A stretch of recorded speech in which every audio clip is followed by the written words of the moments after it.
peraturan yang ada justru menjauh dari nilai-nilai Pancasila, sehingga cita-cita luhur para pendiri bangsa yang tercantum di dalam undang-undang pembukaan Undang-Undang Dasar 45 alinea kedua dan 4 itu menjadi jauh sekali untuk dicapai. Bahkan kita sekarang sudah semakin menjauh. Kita tidak mungkin lagi kembali menjadi merdeka, berdaulat, bersatu, adil dan makmur kalau kita tidak kembali kepada nilai Pancasila. Sehingga tujuan bangsa melindungi segenap bangsa dan tumpah darah, kemudian memajukan kesejahteraan umum, mencerdaskan kehidupan bangsa, bukan mencerdaskan hanya intelektual, tetapi yang lebih penting adalah kecerdasan spiritual. Karena kecerdasan intelektual membuat manusia menjadi manusia materialistis. Dia pintar, tetapi dia tidak bijak. Itulah yang terjadi saat ini.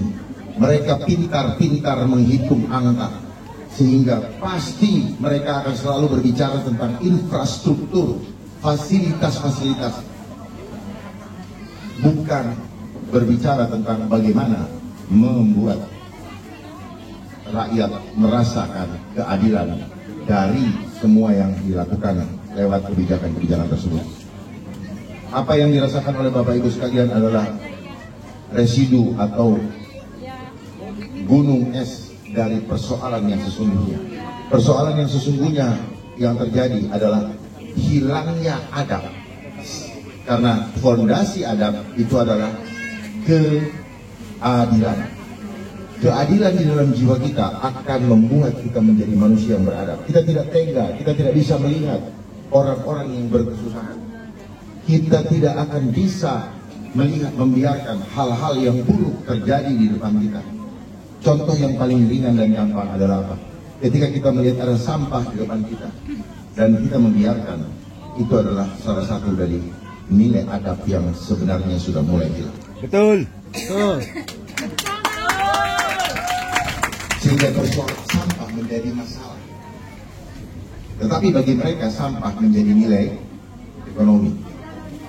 Padahal kalau kita memang punya adab, kita mulai dari kebersihan di dalam kamar sampai ke rumah dan keluar rumah, maka dari situ akan terlihat bagaimana warna adab dari suatu bangsa. Dan sekarang kita berbicara mengenai Jakarta, maka mari kita selamatkan Jakarta Indonesia. Kita mulai memberi contoh dari Jakarta, karena Jakarta ini adalah etalase dari jendela dunia global. Jakarta akan menjadi prototipe Bhinneka Tunggal Ika dan menjadi miniatur Indonesia di mata dunia. Oleh sebab itu mari kita bersama-sama membangun Jakarta aman, karena indah adabnya. Adab mudah dikatakan, tetapi sebenarnya adab itu adalah ketika kita memperlakukan diri kita sebagai hadiah terindah orang tua kita, sehingga di situ kita punya budi bakti kepada orang tua. Kita sopan, kita santun, kita jujur, kita selalu mengikuti nilai-nilai yang sudah orang tua kita tanamkan.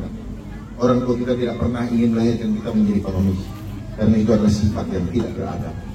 Tetapi keadaan menjadikan banyak anak-anak yang sudah beranjak besar tidak tahu harus mencari kepastian hidupnya kemana.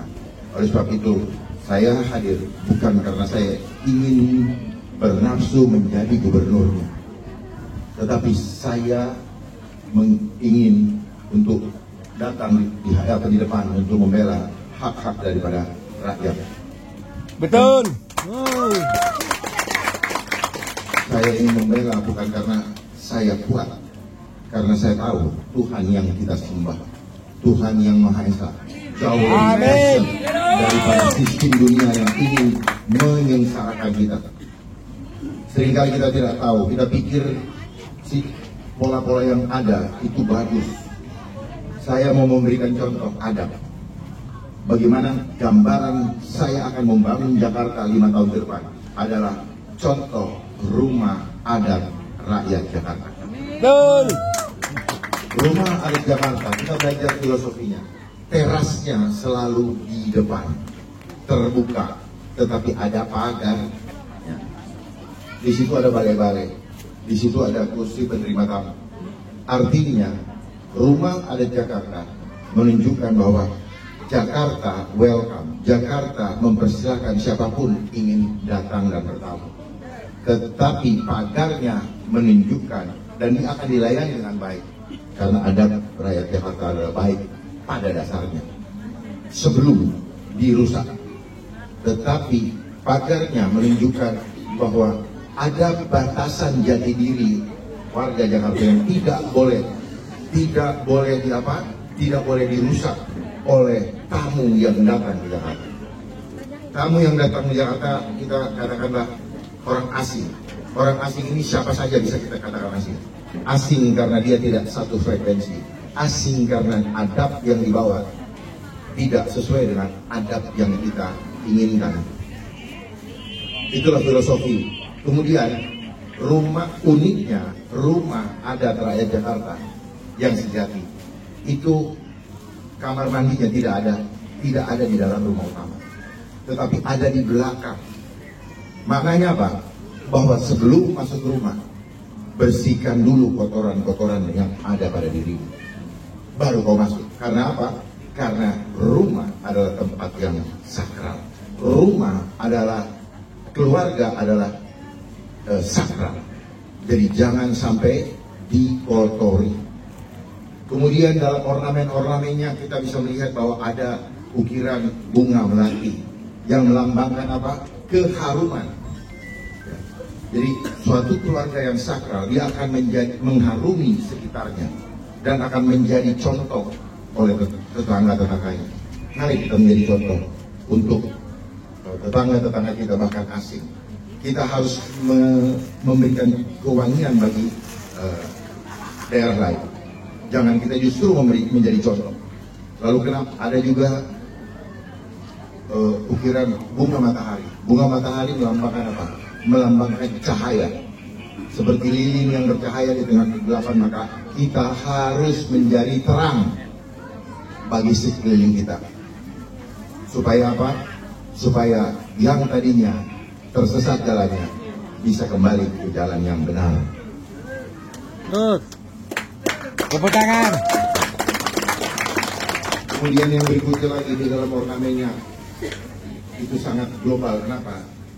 Ada ornamen-ornamen Arab, ada ornamen-ornamen Tionghoa, ada ornamen-ornamen Eropa.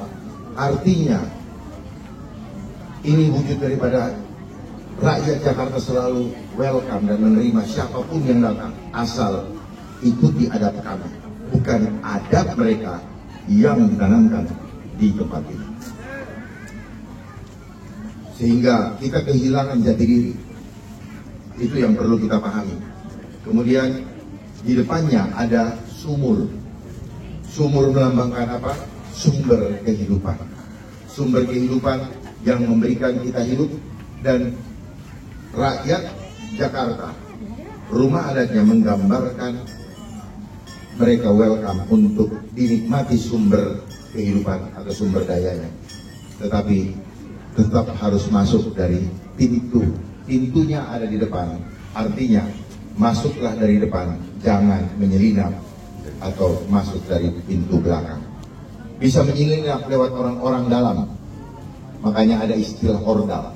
Istilah ordal membuat orang menjadi tidak lagi adil.